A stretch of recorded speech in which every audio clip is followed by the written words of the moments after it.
იცნობს ღაფრებს მე გიყვები მათ მე ზუსტად ისევე ფერაც როგორც მინდა რომ ყავდე უსმენ დავითვლის უთქვას ბედნიერ მე შენს თვალებს სალამი მშობელთა კრებაზე დღეს ბავშვთა განვითარების ეტაპებზე სასაუბროთ შევიკრიბეთ სამყაროს შეცნობა ახალი უნარების დასწავლა და პიროვნებად ჩამოყალიბება რა თქმა უნდა ყველა ამ ეტაპს და ფაზას ძალიან მნიშვნელოვანი როლი აქვს და თავისი დატვირთვა თუმცა თქვათ ორი სიტყვა კალენდარზეც 0-დან 3 თვემდე ანუ ახალშობილობის პერიოდი 3-დან 12 თვემდე ჩვილობის პერიოდი, შემდეგ უკვე მოდის 1-დან 3 წლამდე ასაკი, 3-დან 6-მდე ანუ სკოლამდელი და 6-დან 12 წლამდე, რასაც შემდეგ უკვე მოჰყვება მოზარდობის პერიოდი, რაც უკვე ცალკე გამოწვევაა და ალბათ ცალკე ეპიზოდის თემაა, ჩემთვის განსაკუთრებით მტკივნეული.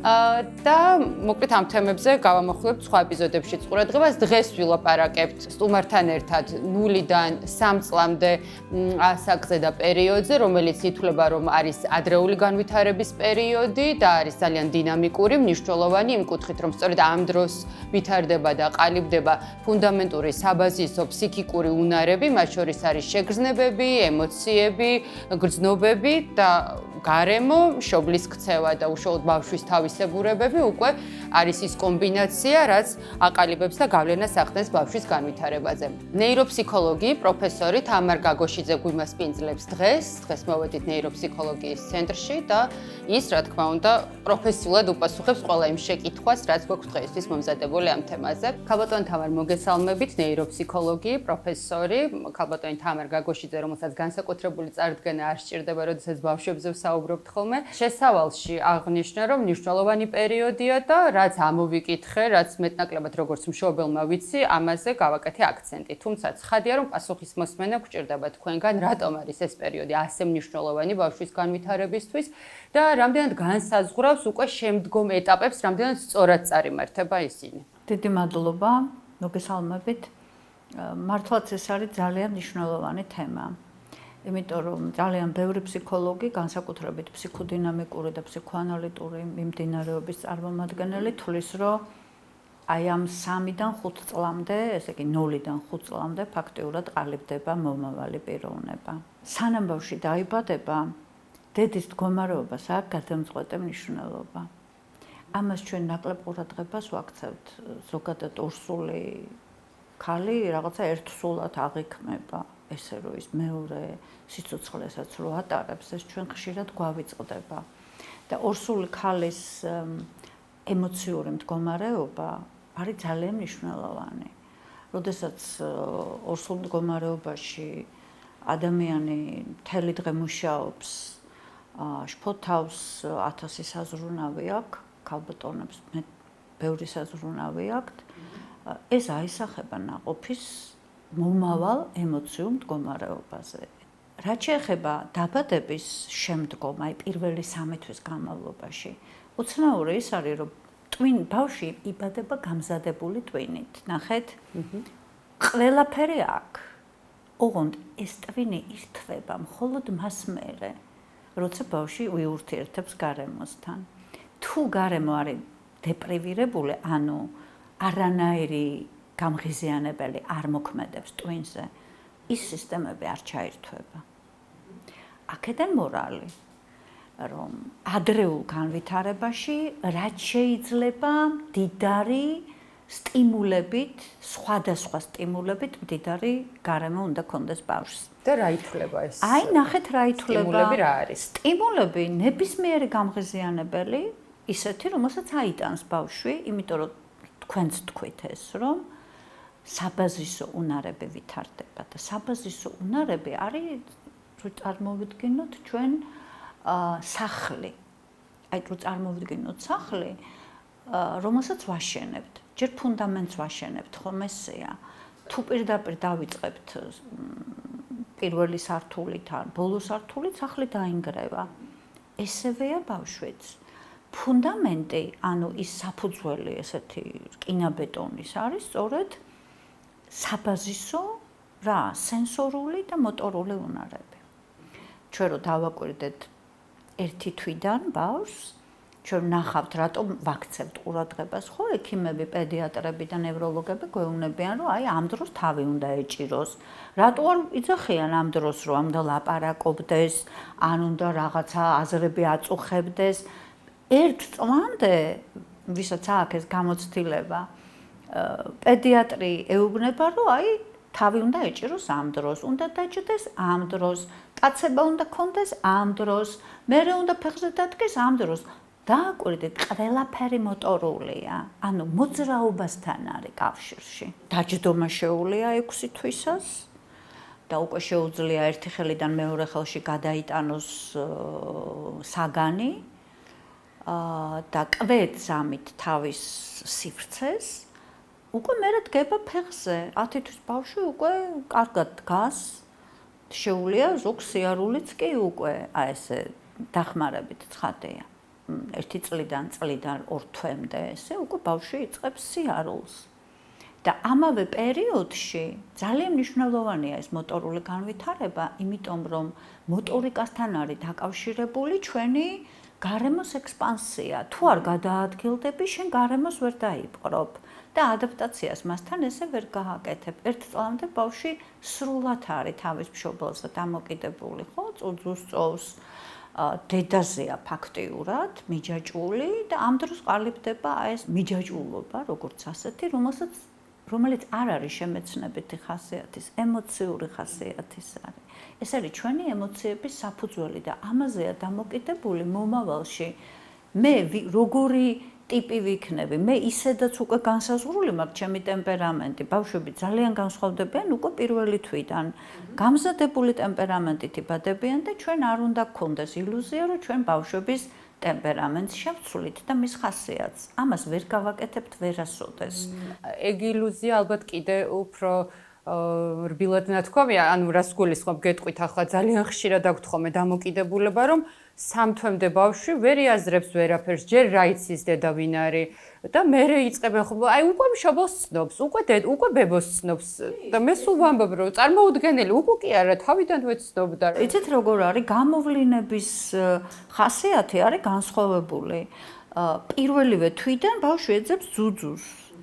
დედასთან უნდა ყოფნა და ამ გაგებით ცნობს. ნახეთ? მერე უკვე როდესაც აკონვერგირებს თვალებს და შეუძლია უკვე მიზანმიმართულად ხედვა. მერე უკვე უყურებს ესე აქტიურად უკვე 3 თვიდან შვენივრად ახერხებს ამ თვალის მოძრაობას. მერე უკვე თვალის და ხელის მოძრაობას, მერე უკვე ზის, მერე უკვე დგას და ასე შემდეგ და ცნობიერების ხარისხიც ბუნებრივია ამასთან ერთად იწევს. ცნობიერების და აი ეს მოტორული უნარების განვითარება პარალელურად თუ არ ვიცი როგორ ახდენს გავლენას უკვე ტვინის განვითარებაზე. ტვინის განვითარება და მოტორული განვითარება ერთმანეთთან არის ძალიან მნიშვნელოვან კავშირში. და ნევროლოგები და პედიატრები ამით ასკვნიან, რომ ბავშვი როცა ვერ ჯდება დროზე, კისერს ვერ იჭერს დროზე, ვერ მოძრაობს და ვერ დგება დროზე, ესე იგი ბავშვს აქვს რაღაც პრობლემა. პარალელურად უკვე სადღაც 10 თვიდან, სადღაც მანამდეც 3 თვიდან უკვე ბავშვი გიყურებს პირზე. მშობელს უყურებს პირზე, ახლო ან მომვლელს და აკვირდება პირის მოძრაობას და ნელ-ნელა მერე იწყებს ტიტინს. ხმების გამოსცემს, სხვადასხვა ხმებს, დედები ესე ხვდებიან, ხო? ყველა დედამ იცის როგორ ხმას გამოსცემს ბავშვი, აწუხებს რამე, უხარია და უკვე სადღაც 10 თვიდან რა იძახიან მშობლები, რომ აი იძახის სიტყვებს. ჩვენ ფსიქოლოგები სიტყვის თქმას ვეძახით მიზანმიმართულად, რომ დაგიძახებს დედას ან მამას. მანამდე დაუშვათ მარცვლებს იძახის დადა და მამა, ეს არ არის სიტყვა. შეიძლება თქვას მნյამნია, ოღონდ ყოველთვის იმ საკვებს მნյამნიას ეძახის. ეს ჩვენთვის სიტყვაა. ანუ მიზანმიმართულად დაარქვა რაღაც. ანუ კონკრეტული დატვირთვა უნდა გქონდეს, უნდა იყოს მარცვლები. აი ესე რომ მარცვლებს იძახის, ეს არის ტიტინი, რაც არის წინაპირობა მეტყველების. ძალიან მნიშვნელოვანი და 1 წლის ასაკში და მანამდე სადღაც 10 თვიდან იწყება ტიტინთან ერთად ძალიან აქტიურად თითის გაშვერა. აი ხშირად მშობლები კითხულობენ, რომ რატო გვაცივდებით, კაცო, რას გადაგვაკიდეთ ამ თითის გაშვერაზე. ეს არის წინა პირობა და საბაზისო უნარი კომუნიკაციის. თუ დავუშვათ 2 წლამდე ან 2 წლინახე თუნდაც 3 წლამდე არ ვიცი. ბავშვი ამბობს მარცვლებს და ხვდებით რომ ამას შინაარსობრივი დატვირთვა აქვს და ვიაზრებთ რომ კონკრეტულ საგანს, მშობელს, არ ვიცი, მაგრამ სიტყვებს არ გავს. მაგრამ სიტყვებს არის ეს პრობლემა თუ არა? ეს არის სერიოზული პრობლემა. საუბარი იმაზე რომ 3 წლის ბავშვი ტიტინებს და ჩვენ გვესმის მარტო მისი საუბარი და არაუშავს გაიზრდება და მამაც ესე ლაპარაკობდა, ბაბუაც ესე ლაპარაკობდა და მე კარგად ლაპარაკობდნენ. ეს არ არის სწორი შეფასება დღევანდელი ბავშვის მდგომარეობის. მით უმეტეს თუ გენეტიკურად მამაკაცის ხაზით ვიღაცები კარგად ვერ ლაპარაკობდნენ და მათ კომპენსაცია კარგი ჰქონდათ, ბავშვი ვერ გამოძვრება, იმიტომ რომ ის გენი არის პრობლემატური და რაც უფრო მომავალ თაობაში გადადის, მით უფრო ნაკლებია კომპენსაციის შანსი. ეხლა შეგრძნებებზე რო ვისაუბროთ, ხო? როდესაც უკვე მოძრაობს ბავშვი, ხო ხავს აქტიურად, ხელს კიდებს ყველაფერს, პირში იდებს ყველაფერს, ეს აწუხებთ უფროსებს, მაგრამ ეს არის მთავარი შემეცნების წყარო ბავშვისთვის. კი, ცხადია, ჭრელი და პატარა ნივთები უნდა მოვაშოროთ. მაგრამ რეალურად ეს არის ბავშვისთვის მთავარი შემეცნების წყარო და პიაჟე ესეც ეძახის, აი ცნობილი ფსიქოლოგი, სენსომოტორული განვითარების დონე 2 წლამდე და სენსომოტორული ინტელექტი. ბავშვი ჯერ არ ლაპარაკობს, მაგრამ მას ინტელექტი გააჩნია. ნახეთ რა საინტერესოა. აზროვნება და მეტყველება ცალ-ცალკე ვითარდება. აი, ჩვენ ხო გქონია, რომ ჩვენ მოზრდილებში სიტყვა და აზრი ერთია, ბავშვებში ესე არ არის. ბავშვისთვის აზრი არის, რასაც ხელს მოკიდებს და რასაც მოძრაობით და აი შეგრძნებებით შეიცნობს მაგალითად. ვაშლი გააგორა, მოკბიჩა, დასუნა და მხოლოდ მერე დაარქმევს აი ამ შეგრძნებების და მოძრაობების ერთობლიობას ვაშლს. და ეს ყველაფერი ჩვენ ტვინში ინახება. მოზრდილ ასაკში, როცა შენ დაგავიწყდება ვაშლის სახელი და ხდება ესე სამწუხაროდ აი სისხლის მოქცევის მოშლა აფაზიების დროს ხო მეტყველება როცა იშლება, სიტყვა არ ახსოვს. აი ის 1 წლის ასაკში მიღებული სქემა ის ახსოვს რომ ვაშლს აქვს ესეთი სუნი, რომ დედამისი აკეთებდა ვაშლისგან ესეთ ნამცხვარს. და რო ეს არის ხილი, ეს და აი რო ესეთი მრგვალია და წითელი, ესენი ახსოვს, სახელი არა. ანუ მაგ ნაწილში შეხებას გულისხმობ მაქსიმალური თავისუფლება უნდა მივცეთ. თქვათ, სურვილი აქვს რომ თვითონ ჭამოს, ან ჩვენ თვითონ შევთავაზოთ ნახეთ, ყოველზე. რადგან სენსომოტორული განვითარება ძალიან ძლიერია 2 წლამდე ასაკში. და პარალელურად უკვე ენის განვითარებაც მიდის, იმიტომ რომ ენაც არის დაკავშირებული როგორც შეგრძნებასთან, ასევე მოძრაობასთან. იმისათვის რომ შენ სიტყვა გამოთქვა, შენ უნდა გრძნობდე შენი პირის აპარატს.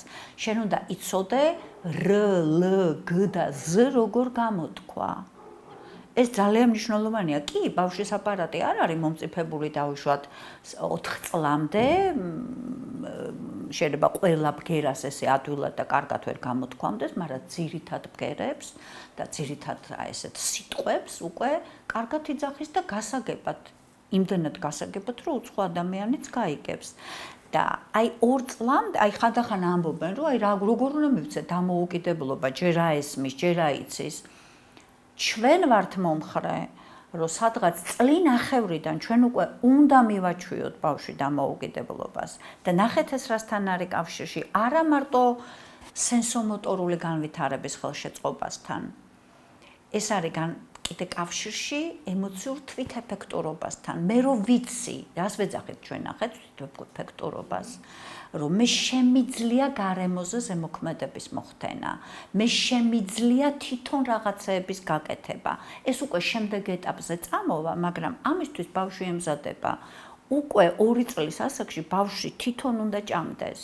აი ძალიან უცნაურად ეჩვენებათ ეს ჩვენ მშობლებს. ჩვენ უნდა ხელი შევუწყოთ, რომ დამოუკიდებლობა დაითხვაროს. ყველაზე დიდი პრობლემა დაისვარა, აგერ იქ მარტო როგორ უნდა კი, უსაფრთხოების რაღაცეები ჩვენ უნდა დავიცვათ, იმიტომ რომ ბავშვები ძალიან სწრაფად რეაგირებენ რაღაცეებზე და საშიშ მოძრაობებსაც აკეთებენ. მაგრამ ჩვენ ესე ხელში აყვანილი მაგალითად ხშირია ხო ქუჩაში მოდის მშობელი და ხელში არ არის საჭირო ბავშვს ხელში აყვანა. არაფერი არ მოუვა ბავშვს. არ იღლებიან ეს ბავშვები ესე. დაიღლება მე აიყვან ხელში ხო?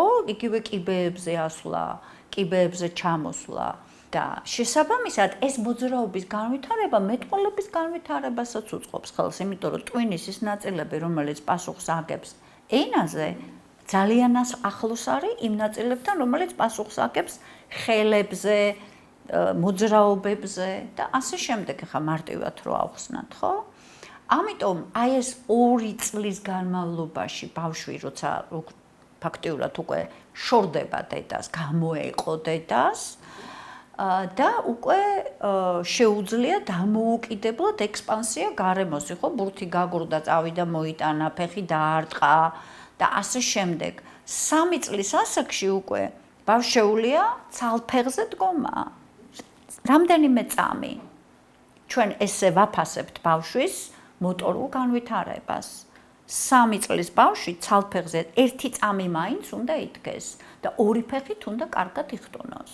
ადგილზე 2 წლინახევრიდან ბავშვები კარგად ხტუნავენ ადგილზე. და ეს ყველაფერი არის კავშირში ენობრივ განვითარებასთანაც.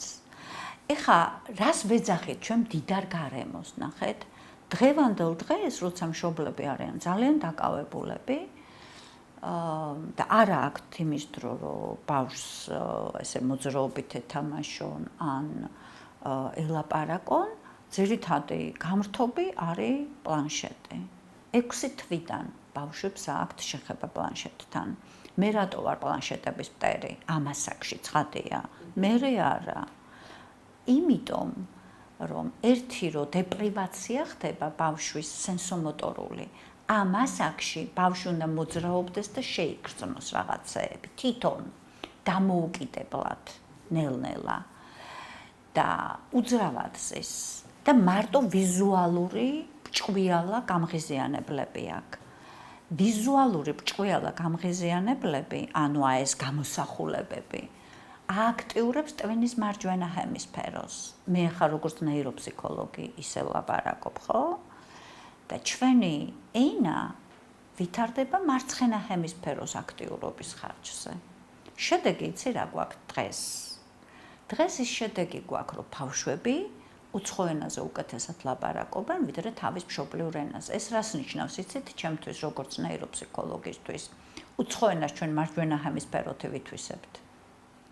დასაწყისში. მერე გადადის მარცხენაზე და მშობლიურ ენას მარცხენათი.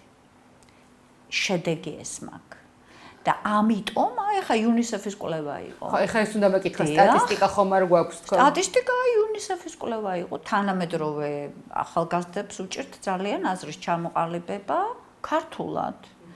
კარგად რომ ჩავეძიოთ, ინგლისურადაც სლენგზე საუბრობენ. ანუ რასაც TikTok-ში ისმენენ, ხო, ის არ არის ლიტერატურული ინგლისურით საუბარი მეორეს მხრივ. მაგ დროს შეიძლება ვინმე მშობელი მოგედოთ, რომ მე სულ ქართულად ვურთავ, იმიტომ რომ მშობლიურ ენაზე მოусმინოს, თუ ბარემ უყურებს. გასაგებია, ქართულად რო ვურთავთ, ბავშვის ენა ყალიბდება სამწუხაროდ თუ საბედნიეროდ ცოცხალი საუბრის პროცესში. ხო, აი რა მნიშვნელობა აქვს აი ოჯახის წევრების კომუნიკაციას ბავშვთან, დედის, მამის, არ ვიცი. კი, ჩვენ ყოველთვის მისი გარშემომყოფების რომ ავუხსნათ.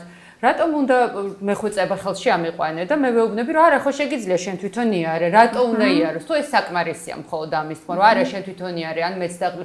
აი ამ კომუნიკაციას რა მნიშვნელობა აქვს? ველაპარაკოთ რა სჭამს, რა სვამს, რატომ უნდა დაიბანოს?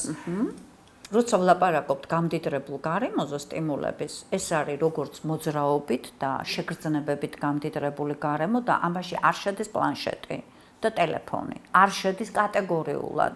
ყველა აკადემია პედიატრების თუ ნევროლოგების, ამერიკის იქნება, ინგლისის თუ საფრანგეთის, ყველა მოუწოდებს მშობლებს, რომ აი აკრძალონ 3 წლამდე ამ გაჯეტების გამოყენება. რატო? რომ მიცენ ბავშვის ტვინს საშუალება, რომ ნორმალურ პირობებში ენა ჩამოყალიბდეს. როცა ჩვენ ბავშვს ვუვლით, ხო შეიძლება გავახმოვანოთ. მაგალითად, ფაფა უნდა ვჭამოთ ახლა? აი ჩემი კოვზი, აი შენი კოვზი, აი ჩემი ჭიქა, აი შენი ჭიქა 6 თვიდან. 6 თვიდან ვეჭიქჭიკებით ბავშვს. ანუ ვესაუბრებით სულ მუდმივად მანამდეც ვესაუბრებით, ვუცინით, თვალებში ვუყურებთ, ხო, როგორც ხდება ხოლმე, ხო? და აი მერე უკვე ვახმოვანებთ ყველა ჩვენ მოქმედებას. ეს არის ძალიან მნიშვნელოვანი. ანუ სურათის აღწერა რო წარმოვიდგინოთ, ძალიან მარტივად რასაც ვხედავთ, უბრალოდ ბავშვს იმას ვუყურებთ. რატო არის ეს მნიშვნელოვანი? რატო არის ეს მნიშვნელოვანი? იმიტომ რომ ბავშვი ენის განვითარება არის დაკავშირებული ორ რაღაცასთან. ერთი რომ მე უნდა ჩემი მოთხოვნილება გამოვხატო, მანამდე ტირილით გამოვხატავდე ჩემ მოთხოვნილებას, ხო? ამ წუწუნებდი, ამ ზმუოდი, თითს ვიშვერდი, მე უკვე სიტყვა ვისწავლე. და უკვე შემიძლია სიტყვით ჩემი მოთხოვნილების გამოხატვა. ეს არის აი ესეთი პირველი და ძალიან მნიშვნელოვანი საბაზისო კომუნიკაციური უნარი. მინდა, მომე, ამებს ვიძახი, შეიძლება რაღაცა სიტყვები არ ვიცოდე, მაგრამ ამით უკვე გაგებინებ მე და რაღაცებს ვამბობ. და მეორე არის უკვე სახელდებითი. ის არ არის რომ მე რაც მინდა მარტო, ნახეთ, ბავშვი ეგოცენტრული არსებაა. ღრმად ეგოცენტრული, ყველა ესეთები ვიყავით. და ნელა-ნელა გარემოსთან ურთიერთობის პროცესში იწყებს სხვა ეგოების გათვალისწინებას და ამაში აღზრდა ეხმარება. მაგრამ პირველი ჩემი სიტყვა არის სწორედ ეგ, რომ მე მინდა და მომეცი. მაგრამ გარდა მაგისა, მე მინდა თქვენთან უბრალო კომუნიკაცია. მე შემოვდივარ კონტაქტში თქვენთან არა მარტო მაშინ, როცა რამე მინდა. უბრალოდ მინდა რომ გაგიზიაროთ ემოცია და ჩემი აზრი. აი ქუჩაში რომ მივდივარ, დავინახე ჩიტი და აი ესე შეიძლება სიტყვას ვერ ვიძახდე და ვიშვერდე და გიყურებდე. ეს არის კომუნიკაცია. კიდე თუ დავამატებ რომ ეს ჩიტი, თლათ უკეთესი კომუნიკაცია. და მერე ვამატებ უკვე ჩიტი მიფრინავს. ანუ ბავშვები ჯერ სწავლობენ არსებით სახელებს იძახიან, მერე მოდის სადღაც უკვე ზმნები. აი ჩვენთვის ძალიან მნიშვნელოვანია რომ 2 წლის ასაკში ბავშვი ცდილობდეს გადააბას 2 სიტყვა: დედა, მომე, ბურთი, მინდა. ეს არის ტიპური განვითარების ტრაექტორია.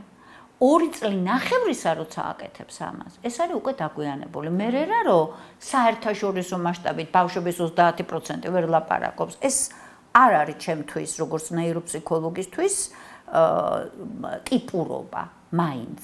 იაპონიაში ექსპერიმენტებიც კია ჩატარებული. არაეთიკური მე რომ მკითხო, აი ესეთი რომ ბავშვებს რომელსაც ელაპარაკებ, რომელიც გაჯეტებთან ჰქონდათ შეხება, 1 წლიდან 2 წლამდე ვისაც ცოცხალი ადამიანები ელაპარაკებოდნენ და ნახულობდნენ განვითარების ტრაექტორიას. და ცხადია. ნამდვილად ხო, არაეთიკურია. არაეთიკური ექსპერიმენტებიც კი არის ჩატარებული ამ თემაზე. იცი შედეგება დაადასტურა ის რასაც ხადია, რასაც ჩვენ ვამბობთ. მშობლებს ხშირად არ ჯერათ ეს, რატო ნახეთ?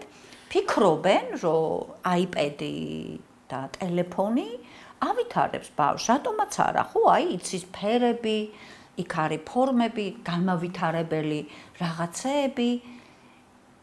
ფერები და ფორმები სიტყვის მერე მოდის. მანამდე არა. ბავშვი ჯერ სწავლობს სიტყვას, მერე არჩევს ფერებს, არჩევს უბრალოდ. 2 წელი ნახევრის ასაკში 2 ფერი უნდა განარჩიოს. არასახელებს. უბრალოდ აი დაალაგოს, რომ მიცემ 2 ფერს დაგილაგებს ესე. ეს არის ტიპური განვითარება. და 2 წლის ასაკში რომ სიტყვას ვერ ამბობს და 4 ფერს რომ მილაგებს და კიდე შეუძლია ამების გარჩევა, ეს არ არის ტიპური. იმიტომ რომ ლოგიკა განვითარების ესეთია. რაღაცა სიტყვები, ფერები და ბოლოს ფორმები. სამწლამდე ზუსტად აი ესეთი გამდიდრებული გამღიზიანებლებით გარემო და ცოცხალი მეტყველებით ერთი და 7 უსაფრთხო ემოციურად უსაფრთხო გარემო. რას ვეძახით ჩვენ უსაფრთხო გარემოს? ნახეთ ემოციურად.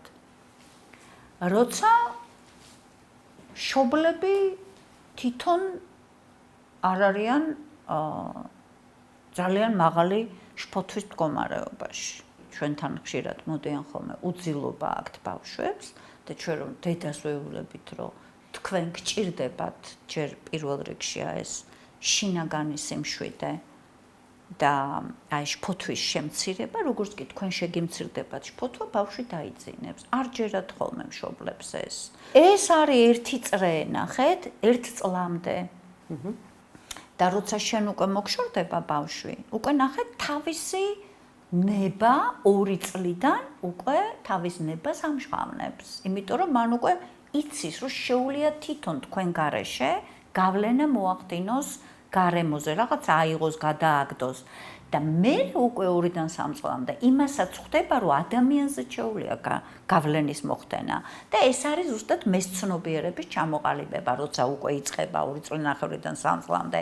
მე თვითონ რაც მშობლებს ძალიან აღეზიანებთ ხოლმე, ყველაფერი მე თვითონ უნდა გააკეთოს და ამას ჩვენ ხელი უნდა შევუწყოთ. ხელი უნდა შევუწყოთ. აუცილებლად თვითონ დაგავოს, სუდად დაგვის, აიღოს ეს თავისი ჭიქა, გატეხოს, რა ვქნათ ახლა? ხდება. ხო და ეს რატო არის მნიშვნელოვანი, ნახეთ?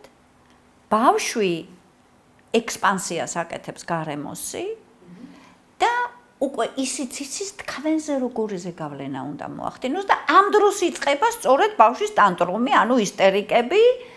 ეს ჩვეულებრივი მოვლენაა. იმან ზუსტად იცის, რამდენი ენერგია უნდა დახარჯოს იმისთვის, რომ მიიღოს სასურველი. მშობლებს ეშინიათ ამისი, როგორც წესი. ნახეთ, მივედით აქამდე, რომ რატო არის მნიშვნელოვანი ბავშვის ემოციური განვითარება. 2 წლამდე, როდესაც მე მშვიდად ავარ, ჩემი ბავშვით მშვიდად არის, ამის მიღწევა ვიცი, რომ ადვილი არ არის, მაგრამ ჯერ თავო და მერე ცოლო და შვილო, ჩვენ ყოველთვის ვეუბნებით ამას მშობლებს, რომ ჯერ თქვენ უნდა ემოციურად იყოთ, ну, რაღაცნაირად მდგრადები თუ შედარებით უფრო მშვიდები და ნაკლები შფოთვა გქონდეს, იმისათვის, რომ შენ გახდე ემოციურად მისაწვდომი შენი შვილისთვის. 21 საუკუნის პრობლემა არის ეს, რომ მშობლები ემოციურად მისაწვდომები არ არიან თავის შვილისთვის. ფიზიკურად შეიძლება ფიზიკურად მთელი დღე იყოს დედა არ მუშაობდეს, მაგრამ არ იყოს ემოციურად მისაწვდომი. ჩვენთვის არ აქვს მნიშვნელობა, რამდენი ხანი გაატარებ, შეიძლება 15 წუთი საკმარისი იყოს. ამას რომ ვამბობთ, ძალიან უკურთ ხოლმე მშობლებს და დანაშაულის განცდა აქვთ. არ არსებობს იდეალური მშობელი ხალხო. არ არსებობს ეგეთი. როგორც ვინიკოტი იძახდა, ჩვენთვის თავარია ვიყოთ საკმარისად კარგი მშობლები. რას ნიშნავს საკმარისად კარგი მშობელი? ემოციურად მისაწვდომი მშობელი. რას ნიშნავს ემოციურად მისაწვდომი მშობელი? რომელიც ნახეთ რა შვება, რომელსაც ესმის შენი ემოციის, მაგრამ შენ ასე ვთქვათ სურვილებზე ესი არ დადის, რომელსაც აქვს ძალიან მკაფიო ჩარჩო, სადაც შენ თავისუფალ არჩევანს გაძლევს. აი, ამის ეშინიათ მშობლებს, ძალიან ხშირად მშობლები მეუბნებიან. ხო არ დავთრგუნავ ბავშვს და ბავშვის ნებას, თავისუფალი პიროვნება უნდა აღზარდო.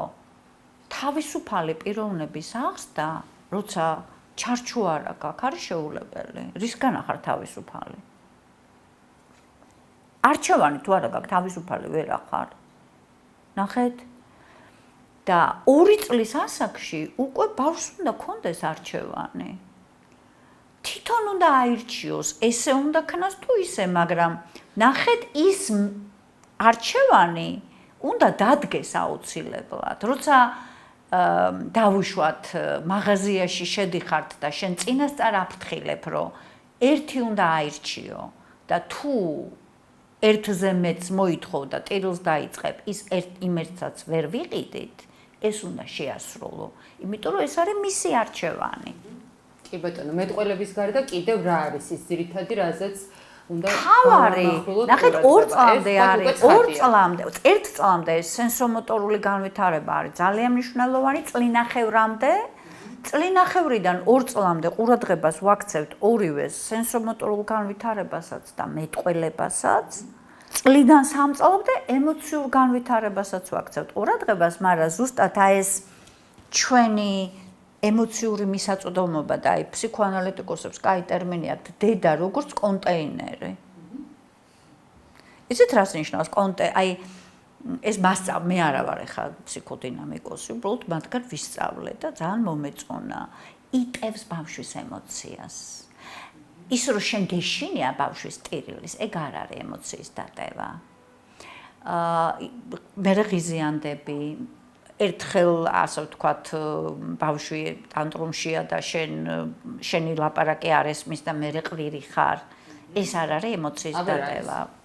ემოციის დატევა ის რომ შედიხარ მდგომარეობაში და უკან გამოდიხარ. ანუ ნახე, როცა ტირის მოთხოვნის მიზნით, გააჩნია რატო ტირის.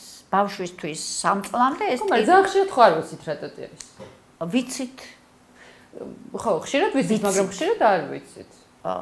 ბავშვი ყოველთვის მიზან მიმართულად ტირის. მახსენდება რამდენი. ნახეთ, არ ვიცით როცა იღლება, როცა ავად ხდება, როცა შია, როცა რაღაცა კიდე შეწუხებულია რაღაცისგან, როცა ფიზიკური რაღაცეები აწუხებს 2-3 წლამდე ასაკის ბავშვს, აი მაგალითად წაიყვანე მოლში, ყველაფერი კარგად იყო, ყველაფერი უყიდე და მე ბოლოს ესე იგი გაჭიმა ისტერიკა. დაიღალა. უბრალოდ დაიღალა. რა არის ამ დროს ჩვენი რეაქცია? ამ დროს ეს ბიჰევიორისტული მიდგომა, რომ იგნორირება გაუკეთო, არ მოსულა. იმიტომ რომ დაიღალა და შენ უნდა რაღაცა მხარდაჭერა ვაგრძნობინო და ის კი ტირის და შენი დარდი არ აქვს, მაგრამ ზუსტად იცის რამდენი ხანი და რატო უნდა იტიროს და რატო უნდა მოითხოვოს. თუ ხდება რომ რაღაცა ჩარჩოა და უნდა აირჩიოს, ნახეთ, მისი ტვინი ჯერ ვერ იგებს შედეგებს. რატო არის მნიშვნელოვანი ჩარჩო? ჩვენ ამითი ბავშვის ტვინს ვეხმარებით, რომ გადაავადოს იმპულსი.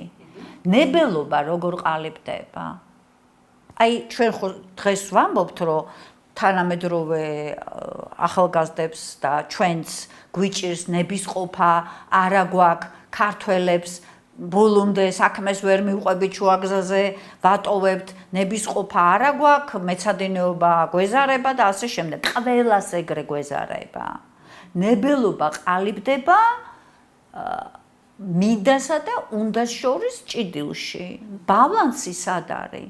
აი როცა მე მშობელი მასწავლის იმპულსის გადავადებას, დაფიქრებას და არჩევანის გაკეთებას. მე რა მირჩევნია? ნახეთ, რა მირჩევნია, რა იქნება კეთილგონიერი იმისთვის, რომ მივიღო ის, რაც მჭირდება. და ნელ-ნელა ვეჩვევი ასეთი ტიპის ქცევას. და ვხვდები, რომ ტირილი არ არის მომგებიანი ჩემ სიტუაციაში. ბავშვს ჩვენ ვსვდით მომავალი ცხოვრებისთვის. ყოველთვის ყველაფერს მას ვერ შეუსრულებს. ყოველთვის ყველაფერი ყოველთვის ისე როგორც თვითონ უნდა ვერ ექნება. და ამიტომ ბავშვი უნდა მოვამზადოთ მომავალი ცხოვრებისთვის ჩვენ, ხო ესეა?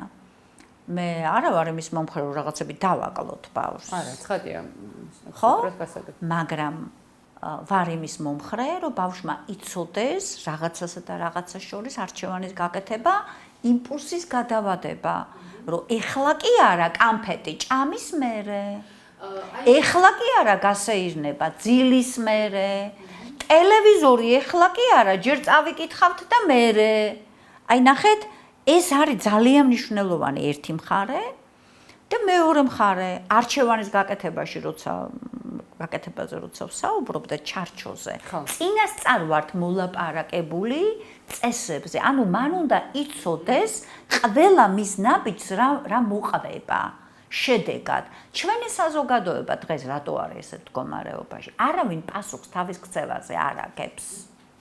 ჩვენ არ ვაგებთ პასუხს ჩვენ ქცევაზე და იმიტომ რომ არჩევანი არ ვიცით.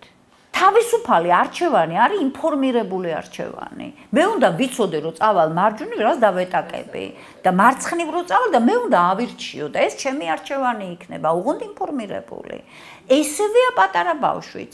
ჩარჩოს რომ იყენებს დედაჩემი და მეუნება რომ იცი რა თამრიკო შენ ერთი აირჩიე. ოღონდ იცოდე რომ თუ მეორეზე ატეხავ ამბავს ის ერთი არ გექნება. და ეს მე ვიცი წინასწარ. და მაინც ავტეხავ ამბავს აუცილებლად და ვეცდები რომ მოვსინჯო და ეს ჩვეულებრივი ამბავია ბავშვის. ესე უნდა იყოს ტიპური განვითარება, ეგეთი არ არის პრობლემა. ერთხელ მოვსინჯი არ გამომივიდა. არ მიყიდეს. მეორეჯერ მოვსინჯე, მესამეჯერ აღარ ვიზავ. ნამდვილად ესეა, დამერწმუნეთ. მშობლებმა აღარ იციან უკვე ყურები როგორ დაიცვან ბავშვების ტირილისგან და ეშინიათ ამისი. ნახეთ რატო ფიქრობენ რომ ბავშვი თავს დაიზიანებს და ნერვულ სისტემას ტირილით. ეს არის ზღაპარი. ნახეთ, გააჩნია ტირილს, კიდევ ერთხელ ვიმეორებ. ტირილს გააჩნია, რაზე ვტირი ვარ. აი ნახეთ რა საინტერესოა, მშობელი ბავშვს ტოვებს საბავშვო ბაღში და ბავშვი ძალიან ბევრს ტირის და მაშინ არ მოსდის თავში აზრად, რომ ესე ბავშვის დატოვება არ შეიძლება, შეაგდე და კარები მოუხურე. ის ტირილი არ შეიძლება ბავშვისთვის, იმიტომ რომ ის აზიანებს ნერვულ სისტემას. მაგრამ ბავშვი რო კამფეტისთვის, რა ვიცი, ეზოში ჩასვლისთვის, კიდე რაღაცეებისთვის ტირის, ის არ აზიანებს. აი ეს არის განსხვავება. ამიტომ ჩვენ ვეუბნებით მშობლებს, რომ ბავშვს ვერ დატოვებ ესე საბავშვო ბაღში. ტირილით და შფოთვაში.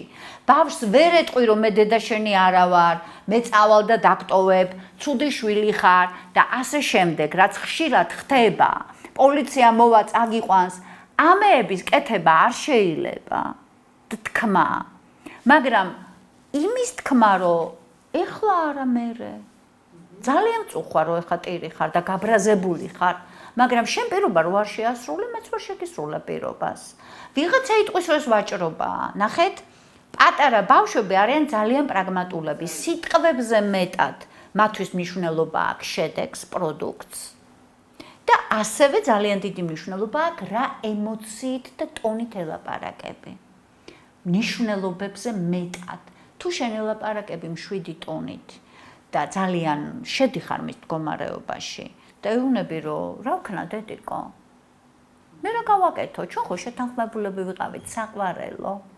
და ესე რო ელაპარაკები, ის ნელ-ნელა მისი, ასე ვთქვათ, ეს აგზნება ქრება და სწავლობს, ჩვენ ამით ვასწავლით ბავშვს, როგორ დაიწყნაროს თავი, გადაავადოს იმპულსი, გადაავადოს მოთხოვნილება და მერე ეს რა არის ბოლოს? ეს არის თვითრეგულაცია სწავლობს. კი ბატონო, და ბოლოსკენ მინდა გკითხოთ თქვენს ცენტრთან დაკავშირებით, აი როგორ უწევთ დახმარებას შეფერხების, უბრალოდ განვითარების შეფერხების მქონე ბავშვებს? იცით რა არის, რაშია საქმე? მოვინდომებდი რომ უფრო ფართოში რას გულისხმობ, ნახეთ. ჩვენთან მოდიან მშობლებს მოყავთ ბავშვები, ცხადია, ყველა ასაკი, ჩვენ 2 წლიდან 99 წლამდე ვიღებთ სხვათა შორის ადამიანებს. ეს არავინ არ იცის სამწუხაროდ. ჩვენ დასრულებსაც ვემსახურებით. მე პირადად თვითონ ვარ დასრულების ნეიროფსიქოლოგი, ესე დავიწყე. ესე გავიწვრთვენი, ასე ვთქვათ. მერე გავხდი ბავშვების. ანუ ჩვენ ყველა ასაკის ადამიანებს ვეხმარებით, ნახეთ რაში თუ განვითარებაში არის რაღაცა პრობლემები, ამის დიაგნოსტიკას ვაკეთებთ, ანუ ვაფასებთ, როგორია ეს ტრაექტორია განვითარების, ხო? ბევრნაირია და ეს როგორია, რა სუსტი მხარე აქვს, რა ძლიერი მხარე და როგორ შეიძლება ამ ბავშვის დახმარება. მაგრამ მე უფრო მოვინდომებდი რომ მშობლებს დავეხმაროთ. კი, მშობელი მოიყვანს ბავშვს თერაპიაზე, ფსიქოთერაპიაზე, რა ვიცი, ბევრნაირი სერვისი გვაქვს. მაგრამ ნახეთ როგორ არის მშობლის განათლება და მისი კარგად ყოფნა არის მთავარი პირობა. მშობლებს უჭირთ ამის გაგება. ანუ ნახეთ, მშობელი თulis რომ ბავშვი არის სამიზნე. ესე მგონია მე. საფიქრებელია როგორ შეიძლება ჩვენ კიდევ უფრო დავეხმაროთ მშობლებს, იმიტომ რომ პირველ რიგში მშობელია დასახმარებელი. მშობლებს წინთ ხოლმე ამას რო ვეუბნებით. 6 წლამდე უნდა ჩამოყალიბდეს ემოციური ინტელექტი, ემოციური განვითარება, ანუ რომ ჩემი მოთხოვნილება როგორ უნდა მისაღები გზით მე ვთქვა მე პირველ პირში და როგორ უნდა გავითვალისწინო სხვისი მდგომარეობა, როგორი ვიყო ემპათიური. დღეს მშობელი მოდის რამე შველება ჩემ შულსო, დაჩაგრული იქნებაო, ეცოდება ყველაო. წარმოიდგინეთ. ხო და შესაბამისად აი ეს 6 წლამდე ნებელობა უნდა ჩამოყალიბდეს, თვითრეგულაცია უნდა იცოდეს ბავშვმა, თვითონ უნდა შეეძლოს ამ იმპულსის შეკავება, თავის დაცვა. ეს ისე არ არის რომ მარტო სხვების ასე ვთქვათ მოთხოვნილებებზე იაროს, ხო? ბავშვები ადვილად ექცევიან გავლენის ქვეშ და ეს უნდა ვასწავლოთ ჩვენ ბავშვებს. მე როგორ უნდა გამოხატოს ადეკვატურად. და ეს ყველაფერი შედის სწორედ ემოციურ განვითარებაში. ინტელექტზე ყველაზე ნაკლებად ვლაპარაკობ, ხო ხედავთ? და შემეცნებაზე და ცოდნაზე. დღევანდელ დღეს ცოდნა ეფემერული გახდა. აკე გაშლი და ყველაფერს ისწავლე. შენ თავზე რო ფიქრობ, ჩათვალე რომ შენ შულზე ფიქრობ. შენ კარგ მდგომარეობაზე რო ფიქრობ, აი შენ ემოციურ მდგომარეობაზე, ეს ნიშნავს რომ შენ ფიქრობ შენ შულზე. კი ბატონო, პირდაპირ კავშირში ჩვენი კარგად ყოფნა, ჩვენი შვილების კარგად ყოფნა. პირდაპირ კავშირშია. ქალბატონ თამარ, ძალიან დიდი მადლობა. საინტერესო საუბრისთვის და იმედი მაქვს რომ მშობელთა კრების მაყურებლებისთვისაც იყო საინტერესო. მთავარია ვიყოთ საკმარისად კარგი მშობელი. ალბათ ერთ-ერთი ყველაზე მნიშვნელოვანი ფრაზა. და დავამატებდი კიდევ ერთს დავამატებდი რომ საკმარისად კარგი მშობელი ნიშნავს იმას რომ შენ ბავშვს უყურებ, ბავშვის უნარებს უყურებ, შენ მოთხოვნილებებს და შენ წარმოდგენებს კი არ უყურებ, შენ რო გინდოდა მუსიკოსი გამხდარიყავი, სპორტსმენი გამხდარიყავი, არტისტი გამხდარიყავი და შენი არარეალიზებული განწყობები ეხა გინდა შენ შულზე გადაიტანო, იმას უნდა დააკვირდე და კითხო რა შეუულია და რა არა. ან რა უნდა და აი მე უკვე 12 წლის ასაკში მშობელი გეუბნება რომ არაფერი არ აინტერესებს. რა დააინტერესებს ყველა წრეზეა დასიარულები. და ვერ დავაბნიეთ ამით. მე ნახე და თვით ეფექტურობა რო არა აქ იმ წრეებზე მე რო იარა და 6 წლამდე რო ჩვენ ფუნდამენტი არ ჩავდეთ. როგორც კი პირველივე წარუმატებლობას შეეჯახება თავსანებებს. და ეს 6 წლამდე უნდა ჩაუდოთ ჩვენ ბავშვს, რომ გამოწვევა იყოს მისთვის, რომ კიდე უნდა ცადოს, რომ შეცდომა და წარუმატებლობა ესეც ემოციური, ასე ვთქვათ, განვითარების შედეგია, რომ მე ყოველ აბაჟისთვის უნდა ვისწავლო, ხო? თუ არ შემეშალა, ლეგიტიმური უნდა იყოს შეცდომა და წარუმატებლობა და ჩვენთვისაც არ არის. აბა დავაკვირდეთ ჩვენ თავ, ჩვენ ვაღიარებთ ჩვენ შეცდომებს? არასოდეს. არ ვიცი. კარგი მშობლობა, საკმარისად კარგი მშობლობა, ის რომ ჩვენს გვჭირდება ზოგჯერ დახმარება და მშობლის მდგომარეობა პირდაპირ კავშირშია ჩვენ შვილის მდგომარეობასთან და 6 წლის მერე აღზრდა არის უკვე დაგვიანებული. ესეც გასათვალისწინებელია. მოვუსმინოთ ჩვენ შვილებს, რაც მთავარია.